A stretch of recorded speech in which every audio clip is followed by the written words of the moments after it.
Nearly 2 decades after UMass Amherst student Maura Murray's disappearance, her family, along with others, are renewing their calls for answers and justice in her case. Western Mass News reporter Wesley Days spoke with Maura's sister, Julie, to learn more.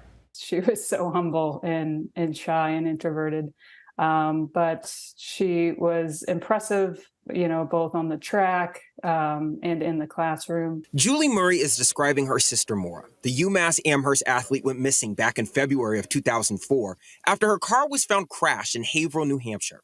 Now, almost 20 years later, Murray is demanding answers from New Hampshire's Attorney General's office on the status of her sister's case. We're in the dark. We're blind. My family is. We don't have any answers. We try to meet with investigators and, get just basic details of the disappearance answered, and we just cannot get that. Those questions now being brought to Attorney General Josh Formella's doorstep, literally. On Tuesday, Maura's family, along with others in their same position, will be protesting in front of the AG's office to demand more communication between investigators and victims' loved ones. Really, it's on us, the families now, to continue to fight for these answers so that these cases and these victims don't languish in the basement of the AG's building, which is kind of what it feels like, now 19 years later.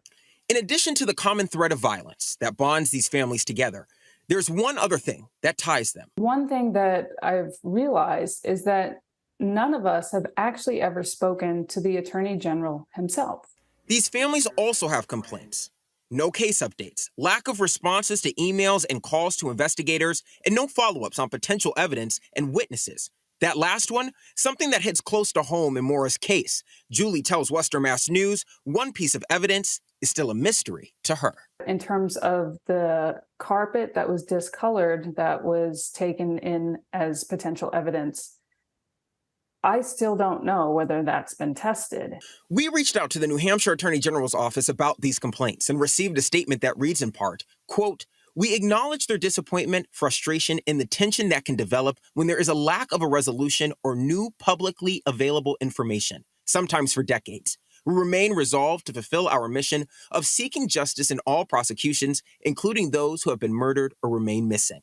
For more information on Maura's case, you can head to westernmassnews.com and click on the blue As Seen on TV link.